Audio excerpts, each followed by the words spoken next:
Tonight, we interview the New Yorkers mad that Mamdani won't let residents keep their homeless people, saying it's the beauty of New York City to be able to walk the streets and seeing homeless people taking either the worst or best naps of their lives, with others outraged that if there's no homeless people defecating in the parks, what will the rats eat?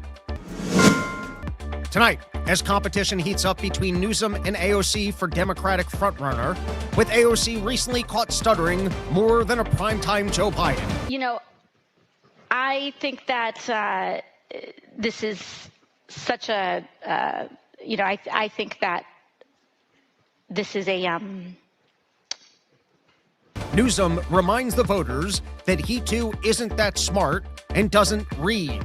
You know, I'm a 960 SAT guy. You've never seen me read a speech because I cannot read. Tonight, with tariffs no longer an emergency, Trump argues why we need more of them immediately. Tonight, now that New Yorkers are turning snow into a weapon, residents ask if Mamdani will actually remove it. Tonight, might toilet issues clog Trump's Iran war efforts? We go to our field reporter for more information on plumbing issues on America's most expensive boat. This is disgusting!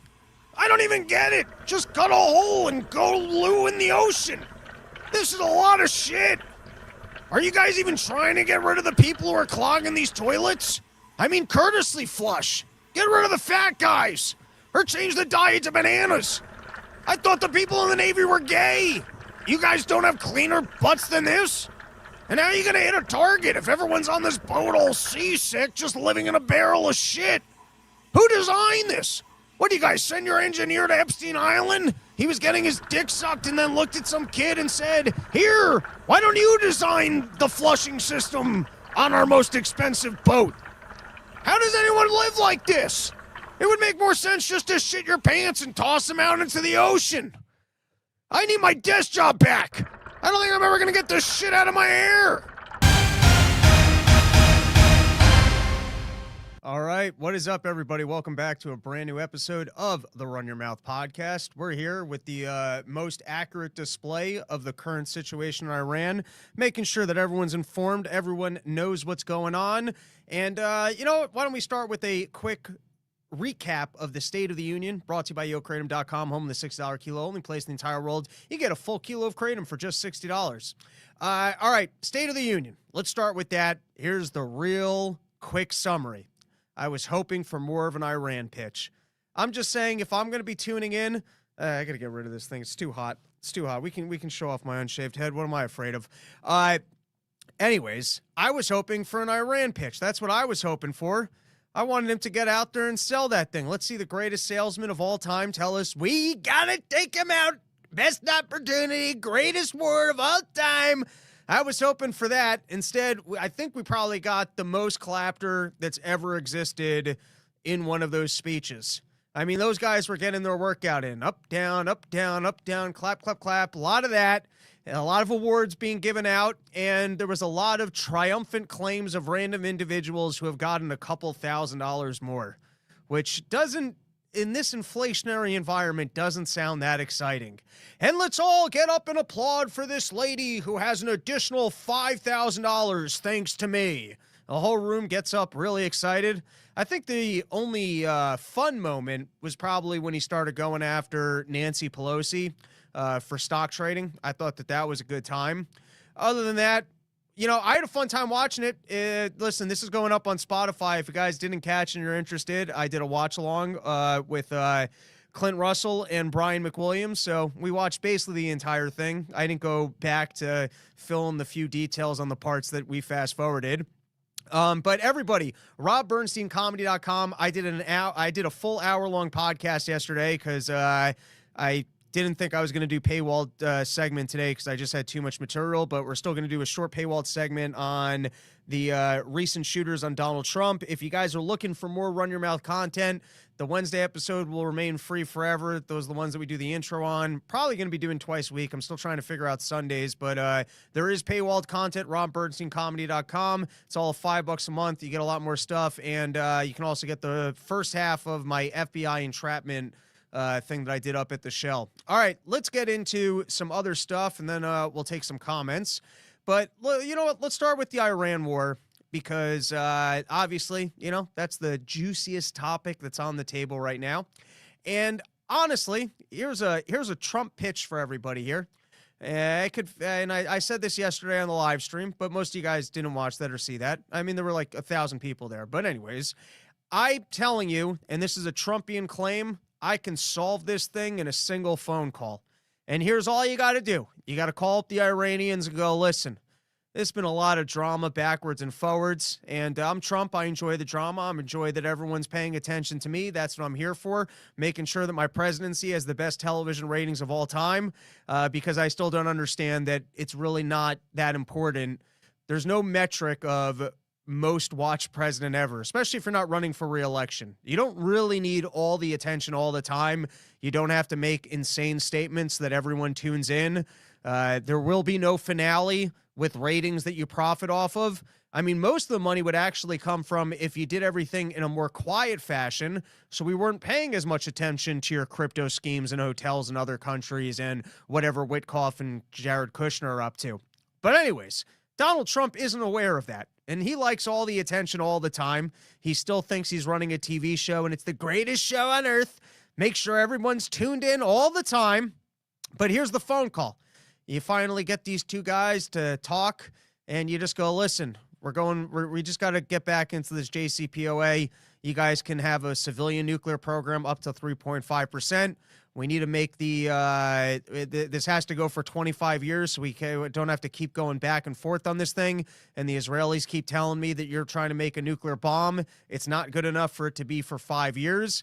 And now the best thing for Donald Trump is you need a deal to look like a good deal. You can't turn around and go, hey, listen, I got back what Obama did. You can't have that. And so the Iranians are probably going to have to throw in like a golf course for Trump. I don't know exactly what Witkoff is looking for, but throw in some property for Witkoff. Donald Trump can come back, go, they like me so much, they so want peace, they even gave me a golf course. You just need a little cherry, a little bow on the package so that Donald Trump can go, hey, I got the American people an even better deal. And sure, it's a building with my name on it, but hey, that's better than me taking your taxpayer dollars to name another thing after me. And then I know the Jews are looking for a free war. The people out in Israel, they want a free war, and we're not going to get them a deal as good as America fighting a free war for them. But I'm thinking Iran should just offer them some coupons and give them cheaper gas. There you go. Everyone walks away a winner. Look, these two countries can get along. Iran can sell its gas to Israel. Israel can get it at a discount, and then everyone can get along, happy, merry-go-lucky, finish it. One phone call. Now, there's a bunch of things in this Iran situation that just don't make sense to me. The biggest is, you know, the Americans, they're trying to sell us on the idea that Iran is looking to become a nuclear power, and they're still, even though Donald Trump taught them a lesson and bitch slapped them and took away their nuclear capabilities completely, they hid all of the enriched uranium, and they're still only 2 weeks away, according to Witkoff, or whatever it was. They're within a breakout period that they can get a nuclear bomb, and they want to go nuclear. And then I listened to the experts, and you've got this a religious country, and the Ayatollah has clearly said that they will never become a nuclear power. And so it seems that if the issue is whether or not they're going to go nuclear, that seems like something that could be easily negotiated and doesn't seem like something that we need to go to war after. But it appears as though what they're actually looking for is a regime change war, even though they're trying to pitch it as not being a regime change war. And now, here's what gets confusing about this, is that I don't see the path to a regime change through targeted strikes. I don't think you're going to targeted strike these people, and they're going to go, you know what, we don't want to be a regime anymore. You guys can have the country. Now, maybe they're specifically looking to assassinate the Ayatollah and the other higher-ups. Maybe they're looking to Maduro the guy, in which case maybe they can leave the region in chaos, and then Israel can have another neighbor that has fallen to shit and they don't have to be worried about. Maybe that's what they're looking for. But the other thing about these threats, which include, hey, we need you guys to get rid of your ballistic missile program. Let's say they say yes to everything.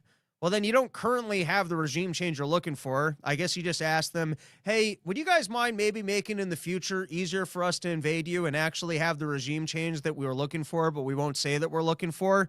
And that's why it appears that they're looking for a full war, because they've made these ridiculous clauses of, hey, do you guys want to agree to not be able to defend yourself in the future so that we can be more aggressive towards you?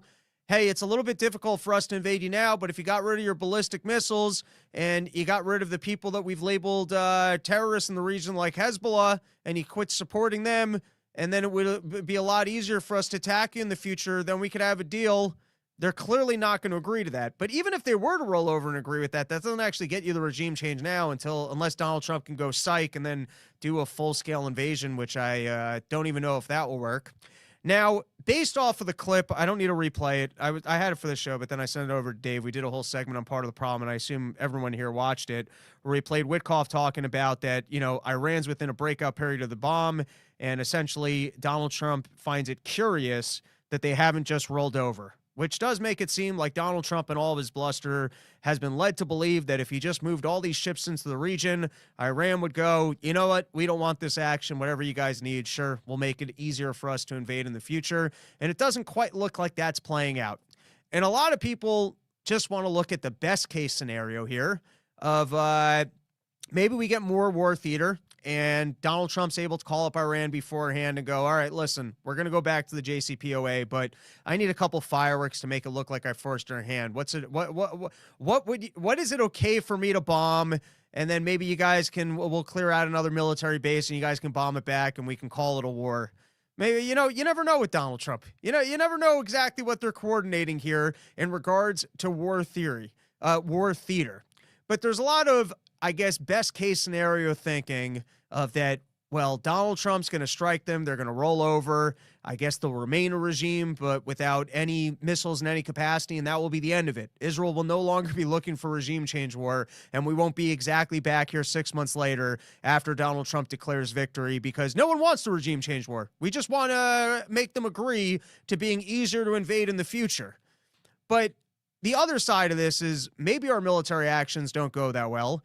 Maybe Iran's got red lines where, continuously continuously threatening military action against the country actually pushes them into getting a nuclear bomb, that they thought, hey, listen, as long as we don't have a nuclear bomb, they're mostly going to leave us alone because they're not going to see us as a threat. But we seem to be treating them as a nuclear threat without it, and constantly flirting with military action that might go, hey, we actually need that bomb. You might also get China and Russia going, hey, we don't like that America's walking around the globe and Donald Trump's got this pompousness of we can just poke anybody and we can push over anybody. And there was conversations last week of China potentially selling missiles, hypersonic missiles that could hit American boats, which I don't think they can get it soon enough for this war. But, everyone's flirting with that. This is, I guess, easy for us to just do targeted strikes on Iran, but they don't really explain what's the plan from there. If Iran doesn't just go, you know what, we don't really want you guys to do more targeted strikes. What happens when Iran doesn't just roll over? And based off of Witkoff's statement that it sounds like Donald Trump was looking for a bluff here and a rollover, which doesn't make sense. It doesn't sound like they have much of a plan. And I guess what I can get confused on personally is why they're constantly saying we're not interested in regime change. But then I guess it seems like they got a poison pill in asking for them to take away the ballistic missiles.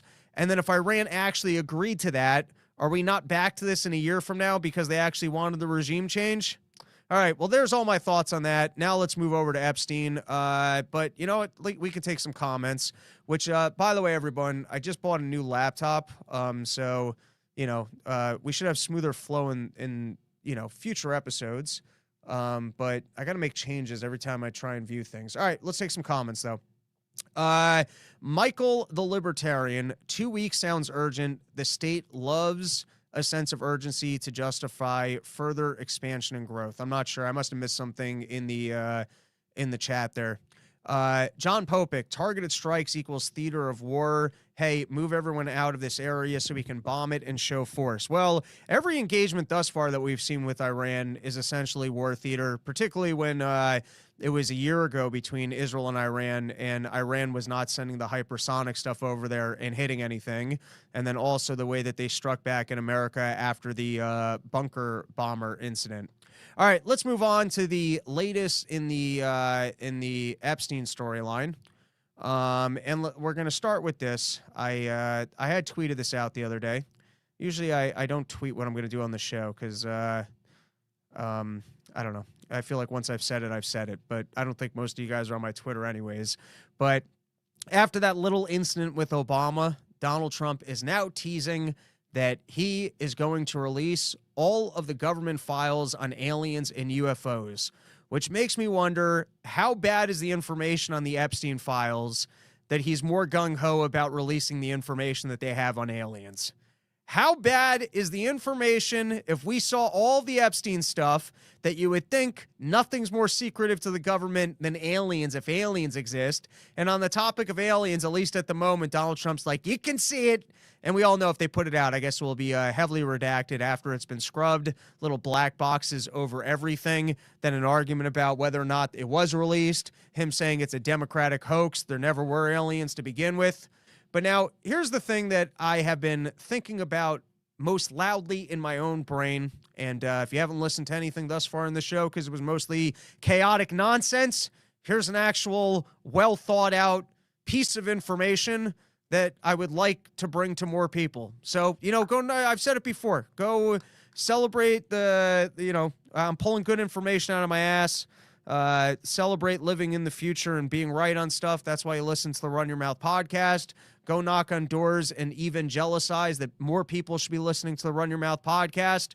But a lot of people, I think, just like to focus on that Donald Trump made a political blunder in the way that he handled the Epstein files. And I think that gives him a little bit too much of a pass of not actually being interested in cleaning up the deep state or investigating the Epstein files. And I think the behavior that we've seen from Donald Trump is not just that he made a political error, it's that his administration is not interested in exploring this storyline, getting rid of all these nefarious actors, cleaning it up, and showcasing to the American people just how evil our deep state is. He's not interested in that. Now, we can theorize about why he's not interested. I think we've done this quite a bit on the show. And I think the easiest explanation is just once you're in power, you're leaving in 3 years. And if you get a knock on your door from someone at the CIA, someone in the military industrial complex going, hey, listen, there's the easy way and the hard way. The easy way is like every other president before you just look the other way on this because it's going to make us look really bad. We've got important intelligence things at work, and sure, there's some things that the American people wouldn't agree with, but it's really not for their eyes. They shouldn't see this, and it allows us to keep the country safe. And let you know that if you take a look at this, you will be investigated to the wazoo about your crypto coins, everything else that you've done. If you thought what Biden did made your life a living hell, you don't even know what's going to happen if you open up these Epstein files, and you'll be constantly looking over your shoulder about whether or not somebody is going to assassinate you, and your kids are going to end up in jail. Or it was just there was enough information about him in those files. He was like, I don't got to open this door. I didn't sleep with any kids. I didn't do any of that stuff, but there's just enough of my name in these files. And, like I said, I've recently become somewhat obsessed with this topic of FBI entrapment schemes. I'm going to continue working on that topic. Scott Horton actually just sent me a video from the Scott Horton University that I have to give a watch because he covered the topic in one of those lessons. But one of my takeaways was that if the FBI wants to investigate things, not only are they good at investigating things, they're even good at creating stories when they didn't happen. And so what they did basically in the terror years is they spent $500 million being able to sell the American people on, hey, we're keeping you safe from terrorism, and you guys are welcome because if it wasn't for us, the Sears Tower would have been blown up. They get to print in the newspaper, hey, we saved America from a bombing on the Sears Tower. Meanwhile, they got a bunch of poor black guys who don't even know what the Sears Tower is, that they convinced that they could make money if they engaged in a terror attack, and then they gave them the means. They were never going to do it. They had no interest in it. They never could have pulled off terrorism, but they get to print in the newspaper, hey, look, we managed to thwart a massive terror attack. And then your common person opens up the newspaper, goes, my God, the FBI is keeping us safe. We should be spending more money over at the FBI and spending more time going to war in these other countries because there's so much terrorism in this country. Anyways, usually, and I take this mostly because I've watched too much television in my life, if you want to investigate people, what you got to do is you got to drum up the bullshit charges. There's always bullshit charges, and you go to the lower level people and you go, hey, listen, I got you dead to rights on this bullshit charge. Do you want to spend your life in jail or do you want to spill the beans? And I think the Mann Act, listen, what the Epstein people did is pretty terrible, and I still don't think we got the full picture on to what extent, there was widespread sex trafficking of younger children. But, clearly horrible things took place, okay? I think that's clear, and I think it's clear that that the government has no interest in actually investigating it. And here's how you could actually investigate it, which is there is a law called the Mann Act, which is essentially that you're not allowed to move, I think, prostitutes across state lines. Which, if it's an adult prostitute and you want to take a vacation with your New York City hooker and drive her to Pennsylvania for a weekend, I think that's a stupid crime, but it is a crime on the books. And what's interesting about sexual crimes in New York City and also, I believe, in New Mexico and maybe Florida as well, is that they do not actually have statute of limitations. I had this all in my head perfectly before, and I'm pretty sure that I have this right. And if it's not the Mann Act, then you can get them under conspiracy or aiding, abetting sex trafficking. And I would think that the starting place here is that you take all of the pilots and all of the staff and all of the known people who are making the introductions of the women to the other women. You take every single potential suspect. You find evidence of the fact that they broke these two laws, and I'm sure there are other laws that you can go after them for, but let's start with these two laws, because at least on these, you don't have the same problems of statute of limitations as you might on some of the financial crimes. And you take the pilot and you go, hey, I've got enough evidence here to lock you up for 20 years on violation of the Mann Act, or for 20 years on violation of conspiracy or aiding, abetting sex trafficking. And if I'm being honest, I don't really want to put you in jail, all right? You were the pilot, and listen, you were part of this racket, but what I want is I want to make my career. I want a juicy story. I want to lock up some elites. So you, give me some names, give me some information, and you can go free. And believe me, someone's going to start talking, and once someone starts talking, the next guy's going to be afraid about not talking, and you can offer these people witness protection. I'm just saying, if you wanted to put together a case here, we've already kind of walked through all of the elements here of things that could be investigated. One of the big ones was the chain of custody on that safe that went missing from Epstein's home. As to why all of the staff members haven't been deposed, I think it's very promising that New Mexico is opening its own investigation, because, maybe the states got more of an interest in actually going after it than the federal government does. You've got the co-conspirators who were actually that's the wrong word. I'm sorry.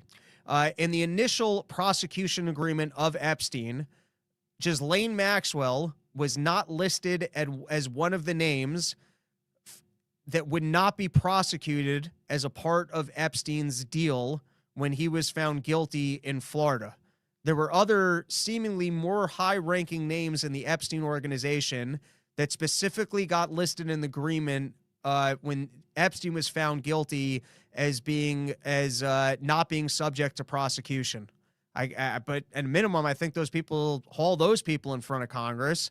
Then you've got the J.P. Morgan payouts and what was going on at J.P. Morgan, that they were essentially breaking their own internal regulations in the way that they were making payouts to Epstein's victims. There's a lot of good leads on this case. But amidst the good leads, I think the best one is bringing charges up against these lower individuals and locking them in jail if they don't want to start talking. And here are some of the other recent Epstein storylines. We'll start with this one. This is from the New York Post. Jeffrey Epstein stashed secret files in storage units across the U.S. that may include never-before-seen evidence in report. Let's go let's go full screen here. Let's go full screen. I'm gonna walk over so I can read my highlighted line here. All right. Search warrants, which were a part of the tranches of 3 million Epstein-related documents released by the Justice Department, also revealed that the U.S. authorities possibly never raided the storage spaces, which could contain never-before-seen evidence in the sex trafficking case. Does that sound like anyone actually had an interest in knowing what was going on? By the way, you know what recently came out? I'm ADDing here on the random information floating around in my brain, but some of the cameras that were installed in Epstein's New York City apartment or house or brownstone, whatever you want to call the thing, included video cameras that were installed by the Israeli government, supposedly only as a security measure for when Ehud Barak was staying there. But I call bullshit on that one. But apparently there are storage units. It's odd that a guy as rich as Epstein is storing things in storage units, but supposedly there might have been a lot of information stored in storage containers, of which there were search warrants for them, and then they just decided, you know what? There's no reason to go look in those storage units. We got no reason to take a look and see what's in those things. All right, next up, we've got Epstein ally was talking to feds about flip, wanted $3 million to keep quiet, then backed off deal. And so you've got this modeling agent, Jean-Luc Brunel. Supposedly he was trafficking women to Epstein. He was in on this racket of pretending like there were modeling jobs and then finding women and sending them over to Epstein. This guy later ended up wound up dead. What's most curious, he might have killed himself. I don't remember the story. But what was interesting about this story was that apparently this guy wanted to turn on Epstein, and he was supposed to meet with, people, I think, in the DOJ, and he was going to testify or give information against Epstein. And somehow Epstein found out about that to call up his lawyers and basically put an end to him turning on Epstein. But, we've got an honest government really interested in investigating this thing. Now we've got Donald Trump responding to the fact that Prince Andrew was arrested. I think anyone who's looking for justice here and looking for this thing to be basically investigated to the wazoo and cracked wide open so that every average American can realize how horrific our government actually is. And that's why we don't want to be constantly funding this operation that doesn't work in our interest. This is like the greatest avenue to creating more libertarians is that you were lied through all of COVID and you gave up your lives to just stay at home under this false lie that you were going to kill grandma. And also, hey, our government is being run by individuals who get insider information by maybe just throwing really good parties that they're in with these individuals or collecting blackmail or possibly engaging in pedophilia. And everyone is aware of this storyline. Everyone kind of want to know what happens here. And the darker it is and the more that it gets exposed, the more normies are going to go, oh, wow, government actually isn't my friend.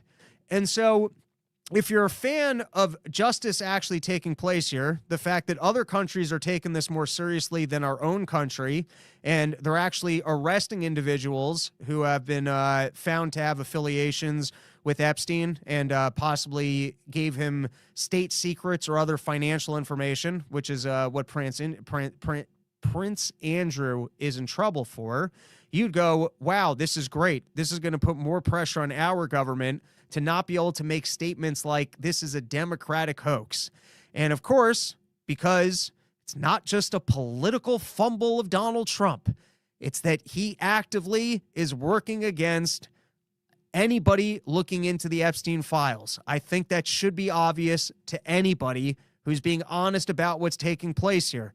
And sure, there might not be smoking gun evidence of the fact of widespread pedophilia amongst all the elites, but that's because all of these files were firstly, they claim to have 6 million files. I'm sure there were more files than that. They only put out 3 million of those files. They redacted the hell out of them under the basis of privileged information. And then you get people turning around going, well, there's no evidence here. I don't know. I think the evidence is in the fact that government wants this to go away and refuses to run an honest investigation. I think that's the evidence of the fact that there's a massive problem here and why the public should continue to scream for, hey, we want justice and we don't want this brushed under the rug. But here you've got Donald Trump going in the opposite direction, upset that Prince Andrew has been arrested. Was an intel asset, maybe of. Sorry, it's the wrong clip, but this is a good clip.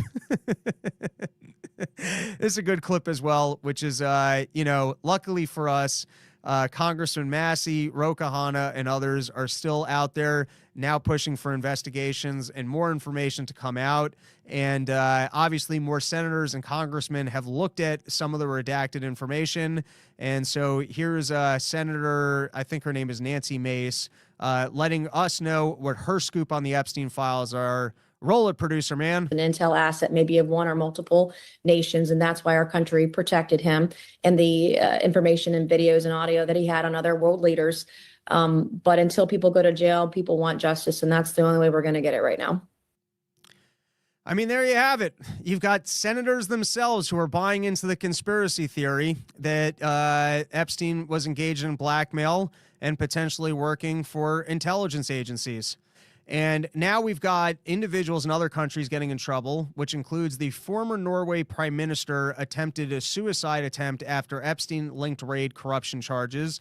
The corruption charges against him was essentially Epstein was sending financial gifts and paying for trips and other stuff. And then this guy was making introductions basically to other high political figures. So engaging in, corruption, abuse of office, of taking paydays from Epstein and in exchange making introductions. This Zero Hedge tweet, let's just read it. The man who shockingly awarded the newly elected Barack Obama the Nobel Peace Prize in 2009, and who was the chair of the Nobel Committee from 2009 to 2015, was an Epstein Island regular.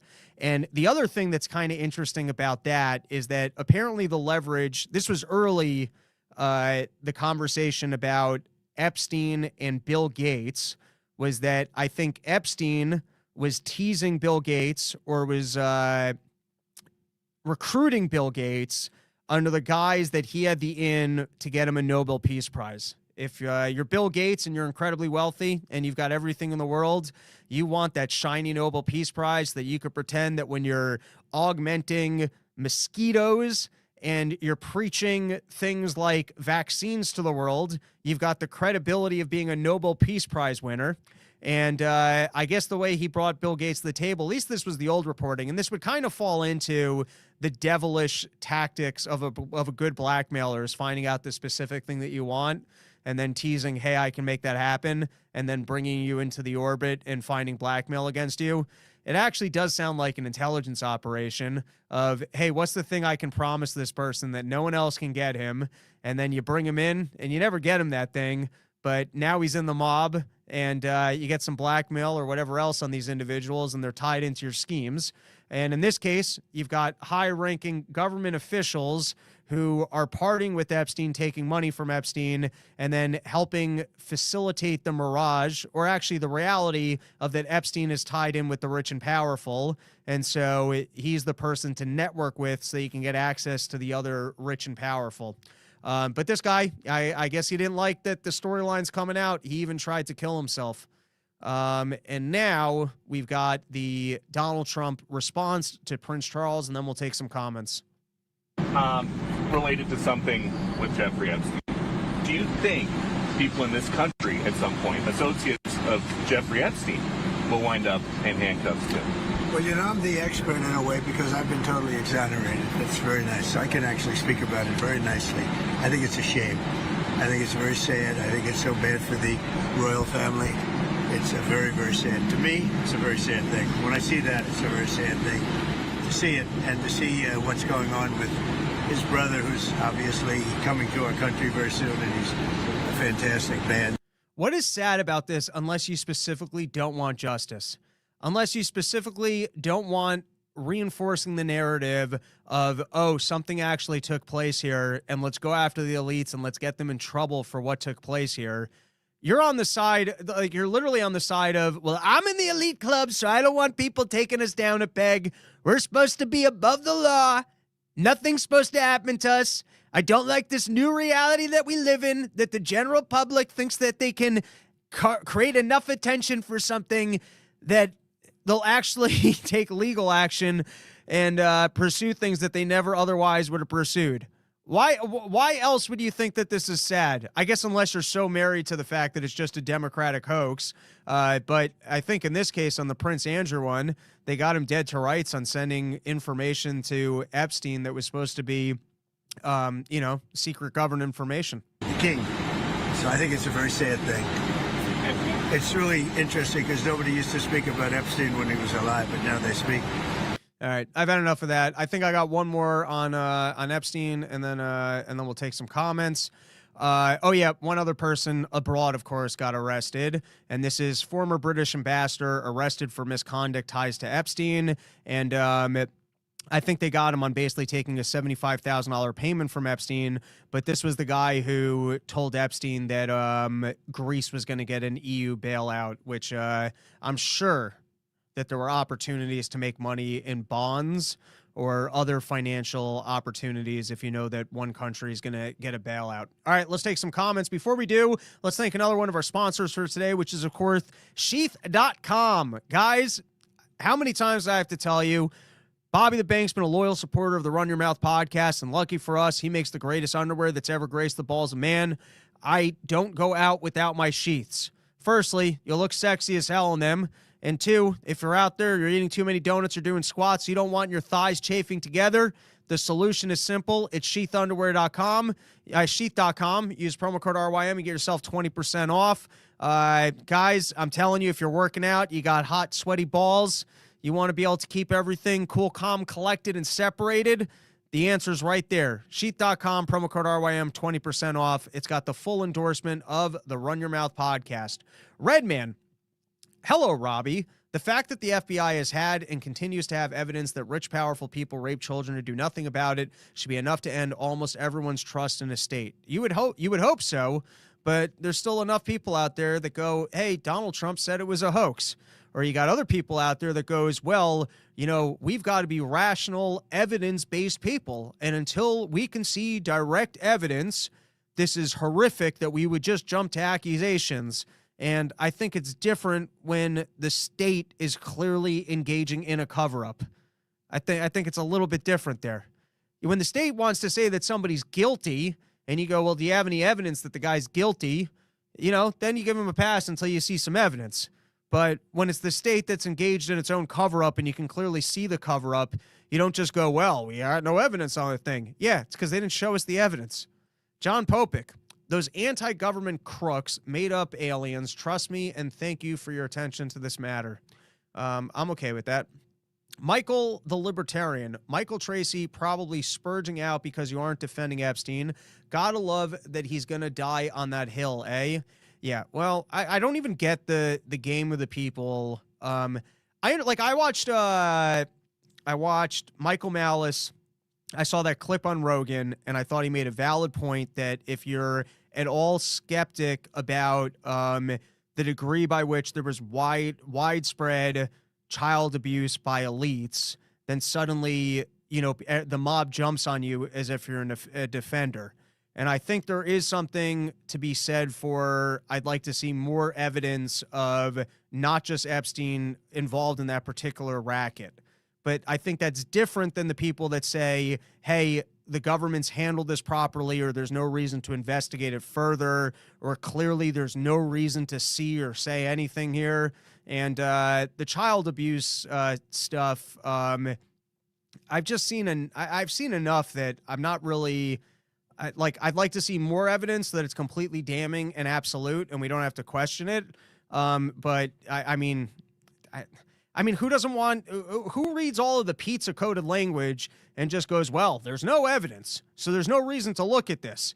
I mean, the way to go about this is to go, holy shit, there really is something that the government needs to look at. And if it doesn't want to look at that, it's a clear indication of the fact that it's corrupt and covering this up, which is not Michael Tracy's angle, from what I've seen. Trump's crusade against Massey has been disgusting, especially over the Epstein files. Shout out to Massey for getting me in to see the actual vote on the bill to release the Epstein files. It was really cool to see in person. Wow. Can you introduce me to Thomas Massey? It's my dream to have a beer with that guy. Good for you. That's like being backstage for a Rolling Stone show, if you ask me. All right, let's move on to tariffs. And we'll start with this from the New York Post, because obviously, you know, I actually thought that Donald Trump was going to take the off-ramp. I thought that the tariff thing wasn't quite bringing back the factory jobs that he had promised, and this was his opportunity to go, I would have saved the country, but those idiots at the Supreme Court, I would have thought this was a marvelous off-ramp for him to reverse course and go, hey, guys, I tried. But instead, he's doubling down, or I guess increasing by 50%, and he's going even more tariffs. And here's the line: during the next short number of months, the Trump administration will determine and issue the new and legally permissible tariffs, which you've got to wonder, if there was a legal way to get this done, why didn't you just do that first? And by the way, seemingly there is. Seemingly he can institute any degree of tariffs for 90 days. He just can't do it permanently. And then there are ways that he can, there's so many codes. It's like US 295, US 255. But from what I understand loosely, he can implement the tariffs. He just couldn't do it through IEEPA, which is also just letters for basically declaring an emergency authority to do so. And that taxation is supposed to be in the hands of Congress. And when you put tariffs on goods, it's actually just a tax on the American people who have to pay more for goods and services. Okay. But now you got to wonder, if your pitch of being in government is I'm the best manager and I'm the best at implementing things and I've got the most common sense, you do have to wonder, if there was a legal way to accomplish your goal, why did you go with the illegal way that then got struck down and kind of makes a mess out of your signature policy? Why be sloppy about it? If you got a room of smart advisors and lawyers, and you're sitting down and you're trying to implement a policy, why would you implement it in an illegal way? And so this was asked of Scott Bessent in an interview. I don't know why, but Google Slides was not letting me import it, so I'm going to read to you guys the transcript. You'll just have to take my word for it that this is the exact transcript. So the question that was asked of him was, but why wasn't, if this is the same authority exists under these different sections of the 1947, 1962 Trade Acts, why not do that in the first place instead of IEEPA? If this was capable in the first place and that everything basically remains in the same today, even though the Supreme Court has struck down the authority under IEEPA, why not just go this path from day one on Liberation Day? So exactly the question we're asking. And here is Scott Bessent's response. Oh, because, and just, well, I'm not even going to say the joke. Oh, because the IEEPA tariffs were custom made for President Trump to assert leverage versus the countries. All right, so it's already a bullshit answer, because you're not addressing, well, why couldn't you have done it in the legal way to exert that same leverage? But let's continue, because listen, these guys are the smartest, most common sense managers of all time. We brought in great business experience so we wouldn't have the slop of government. And so now we're getting the answer for why they went the way that got struck down instead of just going the legal way at first. I think the other thing that we will look back at and think that the use of IEEPA, terrorists actually set the format for countries because we were able to bring them to the table very quickly. You know, it's just much more cleaner to be able to say, you come and negotiate. We have a 45% tariff, and you come and negotiate and you bring it down, bring down your tariffs on us, your non-tariff trade barriers, your subsidies for all that. So as opposed to, look, we're going to do a 301, we're going to do a 232, and we're 353 going to combine all these things because that's what's in essence going to happen. Now we go back to the same tariff level for the countries. It will just in a less direct and slightly more convoluted manner. And I got to disagree and just go, at the end of the day, if you're, firstly, it played out that I don't think the tariffs were just to bluff and get other people to remove their tariffs. I think Donald Trump has been quite gung-ho about tariff revenue and how great tariff revenue is going to be for our country. And then also, even if other countries took down their tariff levels, if you think tariffs are going to build up our American industries and create more American jobs, even if other countries are lowering their tariffs, I think you would still believe in the tariffs. But there's a whole bunch of circle of lies in, what they like about the tariffs and why they're going for it. But I don't think they actually have a clean answer for why they didn't just enact a different authority other than we messed up. And here's Donald Trump, all the lines that have been stated in terms of the double down. The good news is that there are methods, practices, statutes, and authorities as recognized by the entire court in this terrible decision, and also as recognized by Congress, which they refer to, that are even stronger than IEEPA tariffs available to me as president of the United States. It doesn't matter because we have very powerful alternatives. This wasn't all from one speech. These are just different quotes. I got them from Grok. We have alternatives. Great alternatives. Could be more money. We'll take in more money, and we'll be a lot stronger for it. In actuality, while I'm sure that they did not mean to do so, the Supreme Court's decision today made a president's ability to both regulate trade and impose tariffs more powerful and more crystal clear rather than less. You gotta love the bluster of Donald Trump. Doubling down. No problem. Those idiots struck down my emergency authority. I'm going higher on the tariffs, and it's even more legal now. He also noted the ruling opened the door to allow him to go in probably a direction that he should have gone in the first time, implying a more secure or preferably legal path. And here's the last clip of Donald Trump talking about why he's upset with the Supreme Court. And I want to focus on this last line, which is a hell of a claim. Roll the clip, producer man. They're just being fools and lapdogs for the rhinos and the radical left Democrats, and not that this should have anything at all to do with it. They're very unpatriotic and disloyal to our Constitution. It's my opinion that the court has been swayed by foreign interests and a political movement that is far smaller than people would ever think. It's a small movement. I won by millions of votes. We won in a landslide. With all the cheating that went on, there was a lot of it, but we still won in a landslide. Too big to rig. But these people are obnoxious, ignorant, and loud. They're very loud. And I think certain justices are afraid of that. They don't want to do the right thing. They're afraid of it. Well, the line that caught my eye or ears was it's not constitutional, which is funny when the Supreme Court rules on something to go that what they did is not constitutional. I guess it wasn't in this clip, but I thought there was one where he claimed that the justices were somehow bought by foreign countries, but maybe I made that up. And then here's the last thing on the topic. EU holding emergency meeting over tariff confusion, which is basically all the other countries getting together and going, anyone know what the hell this guy is doing? But there you go. That's Donald Trump. Keep everyone guessing. All right, let's take some comments. Michael the Libertarian, I'll see what I can do. I message Massey on occasion. He's pretty responsive. Yeah, he's the best. Massey really is the current iteration of Ron Paul. Hey, man, I would love to meet the guy. I'm a huge fan. Pickle Derick. Okay, Skankfest. Not sure why that's relevant, but I am looking forward to Skankfest, even though it feels like it's about a year away. I guess it's less. It's probably like 8 or 9 months. But, yeah, shout out Skankfest. That's always a good time. All right. Here was a line I picked up on. This is from The Hill. 5 takeaways from Trump's Board of Peace launch event. And obviously, Donald Trump is very excited for the Board of Peace, of which I think he will be the permanent ruler of. And this is from The Hill. Trump pledges $10 billion. To tackle the ambitions of Gaza's reconstruction, Trump touted a U.S. pledge of $10 billion to the Board of Peace. When you look at that compared to the cost of war, that's 2 weeks of fighting. It's a very small number, Trump said. It sounds like a lot, but it's a very small number. And isn't that just a great pitch for peace in general? Of, hey, instead of spending $10 billion a week bombing these people, maybe we could just hand it to them and make their area really nice and a place that they like living in. And maybe if we did all that, they would actually recognize Israel's existence and maybe be less interested in having terrorists fly over the wall and go commit acts of terrorism.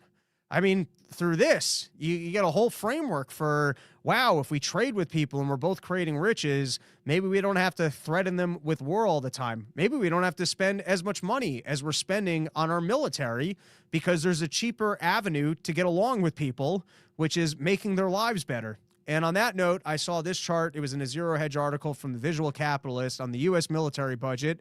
And you could see what Donald Trump is currently spending on war, as he admits that peace and just handing free money to people might actually be cheaper than bombing them and might be a better pathway for getting along and actually all of us living better lives. At the same time, you can look at this chart for yourself, and on this year, he's already up to $1.5 trillion, which visually has to top, I guess, the highest spenders, which would be the end of Bush and early Obama. And I'm going to say, what is that, about 40% more? And you know, Bush was the terror years, and you look at this chart and you're like, man, we managed to spend just about as much as Bush in every year since, which includes Trump with some pretty high numbers in the first term. Not quite the first years of Obama, but putting up some pretty good numbers. And obviously, I mean, maybe it's just inflation, but kicking the shit out of Bush's spending on the terror wars. All right. Now we've got a random clip. I have no idea what it is, so let's play it, and then we'll comment after. No, you're not talking. All right, yeah, okay. We're moving on to the topic of these voter ID laws, which I've yet to hear a coherent pitch for why you should be able to vote without an ID. And they like to say that it's because acquiring an ID is racist, and I think you kind of need an ID for other activities than just voting. And so if getting an ID is racist, why do we have a racist protocol in place that would keep people from being able to engage in activities like buying alcohol, driving a car, buying a lottery ticket? I mean, there's a lot of things, even if you get in trouble. Think about this. A lot of times when you run into the police, I don't even know the laws around this, but I had this once in New York City. Me and a friend, we were smoking weed on a stoop. Luckily, and this was in the years when marijuana was still highly illegal, and luckily we finished the joint, put out the joint, threw out the joint, and we had no other marijuana on us. And then we walk on the next block, and an unidentified cop car pulls right up. 5 cops get out of this thing like a cop car. I don't know why there were 3 of them in the back seat. And but this is what I remember. Maybe it was just 2. I seem to remember 5, though. Come out, basically get right up on us and go, hey, let's see some IDs. And luckily for us, we had nothing on us at the time. And I was just like, all right, here's my ID. And my friend started giving them a harder time. And that turned into a bit of an escalation until I convinced them to hand it to them. Then I think they searched us. I don't remember being asked. We had nothing on us. And they basically asked why we were in the neighborhood. I explained I was a comedian. I was doing a spot over there. And they left us alone. But if you got to think about the fact that poor individuals, and you're concerned with these people and them being harassed by the cops, it probably makes for an easier interaction with the cops if they have an ID on them. So if you're a Democrat and you're not looking to fix this system that makes getting IDs racist, you're standing behind a racist system that works against the poor and works against minorities, because it shouldn't just be an issue when it comes to voting. And let me tell you, getting a passport's a real pain in the ass. I'm all for making that easier. And I'm sure if you're poor, it's even more difficult. And so, yeah, you guys are government. You're in the pitch of, hey, we're the ones that can get these activities done. And so if you've got a bad process, you either shouldn't be there or you should fix the process. All right. A fix. Check your chat moderation settings sometimes. What is the issue with my chat moderation? If you let me know what it is, I'm happy to make a change if I'm able to implement such a change. It might be a YouTube policy. I certainly don't have any chat moderation settings, at least not intentionally. People are allowed to, as far as I'm concerned, I'm a firm believer in free speech. And that's why Slav's usually in the comments. I have yet to kick anyone out from the chat. I have no interest in kicking anyone out from the chat. Oddly enough, I think starting next week, we're going to move We're going to move the chat to just be the chat on my website, which you do not need to be a subscriber for. I just prefer having the traffic on my site versus YouTube and the other locations. We're building out a nicer looking chat than what was there previously. And the website guy asked me about chat moderation. I said 0 moderation. If we notice a problem with bots down the line, maybe we'll make a change to that. But no, I don't believe in moderation. So honestly, if there is an issue with the algorithms moderating comments from the live chat, we're going to be moving that over to my website, and it will be totally open. I think the only moderation that will exist is as we stream to YouTube and other places, there might just be comments that I choose not to read because I don't want to get my channel banned for something that I don't believe that someone just said in the chat that I think is not worth reading out loud, which is pretty rare, but it does happen. All right, here we go. This is Bernie Sanders giving us the pitch for why we can't have voter ID laws, which I think we all can understand is, hey, we've got totally fair elections and no illegals are voting. If that's true, then I don't understand why there should be any problem at all for requiring an ID when you vote. I don't get it. I don't get the pitch.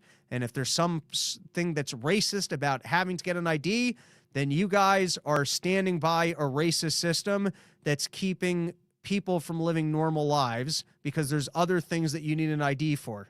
All right. And so with that, let's listen to Bernie Sanders in his own words, making the pitch for why we can't have voter IDs. Roll the clip, producer, man. About voter ID, that's the way Trump defines it. But you're talking about, now I don't know about California's initiative, but I do know what's going on in Washington, is that some geniuses think that before you can, maybe I have it wrong here, register to vote, you need a passport or your birth certificate. Do you have your... Firstly, I don't think you need a passport to vote. I just think you need a form of ID, which would include a driver's license. A passport or your birth certificate? At the moment? Do you? I do. I have but both. Millions of people don't. I don't have my birth certificate. God knows how I get it. All right. So Bernie Sanders, United States Senator, he's really done his homework about the difficulty of getting an ID. He believes that you need a birth certificate and a passport for voting. I don't believe that to be true. And here is a beautiful response from Kentucky's Tennessee congressman. I don't know why Kentucky and Tennessee gets the best people in Congress. Not really senators, as they had Kentucky and Mitch McConnell for a long time. But Rand Paul's pretty great. But here's a pretty great response to Bernie Sanders. Let's roll the clip. Hey everybody, Tim Burchett. I woke up this morning perplexed that one of our U.S. senators doesn't know how to get his own birth certificate. Bernie Sanders, I think he represents Vermont, but he was born in New York State, I think in 1941. So I just typed in my little cell phone here in the Google search. And if you don't know the Google search, Bernie, that's Google. If you'll click it and then type in, after you get it up at the top, how to get a birth certificate in New York. And guess what? It popped right up, the Vital Records Department. And then you just scroll down and it says birth certificate, oddly enough. Crazy talk. And then I clicked on that and it went through what you need to do. And then you can even use your credit card, which I'm sure you as a capitalist will have a credit card. Or if you don't, I'm sure one of your many staffers will have that. And all you got to do is fill it out. And dadgum, guess what? They'll mail it to you, Bernie. It's crazy talk. Or I think they can even send one to you online. I mean, it's just incredible. I was perplexed on this whole issue that we were causing great consternation on you. And now I understand the governor of California as well. So I would encourage you to do that, Bernie. If you don't know how to do that, ask one of your many staffers. I'm sure they will assist you. It's a very simple process, Senator. And there's no risk. You got to love that. I respect the hell out of that. All right. This is from Afix. Make sure we can post images for proper memory. That's a good point. I will bring that up to my guy working on the chat because I can agree with you on that. It would be great if people are able to post images and then I'm able to bring them up on screen. You know what? I do have to ask him about that because I was just thinking about being able to read comments, but I do like being able to show them. And I would also love it if people could like import videos, because if people have like a relevant clip while I'm talking, I would gladly play that on the show. OBSY, they can mail it to one of his multiple mansions. Yeah, there you go. All right, we got a couple more things here. No, that's it. All right, guys, I've got more show for you. If you're interested in more show, you can go to robbernsteincomedy.com. It's all $5 a month to subscribe. And in 5 minutes, we're going to start off and we're going to take a look at some of the recent shootings, along with why the Democrats didn't want to release their internal report on why Kamala Harris lost the election. I was wrong. I thought it just came back with, yeah, this lady was too stupid to run and was too unlikable, and we didn't even need to do much of a report on that. But apparently there was something else. I'll tease it here. I'm not going to tell you guys, but if you want to go to robbernsteincomedy.com, we're going to talk a little bit about MK Ultra, some of the recent shootings, why Kamala Harris lost the election, and the Democrats don't want to tell you. And then, of course, I did an entire hour-long episode yesterday. So you can have an entire second episode, and then you can also check out the first part of my presentation on FBI entrapment schemes. Thank you, everyone, for hanging out. I'm in Jersey this weekend, opening up for Dave at the Comedy Dojo, which is a great comedy club. Done it numerous times. Enjoy it quite a bit. Hope to see you guys there. That is it for now. Catch you in 5 minutes over at the website. Oh, and then one more time, if you guys want to watch, I assume at this point, if you didn't watch it live, I don't know why you'd want to have to rewatch the entire Donald Trump speech, but I did do a full episode of a watch along with Clint and Brian, so you might enjoy that, and that's up on my YouTube.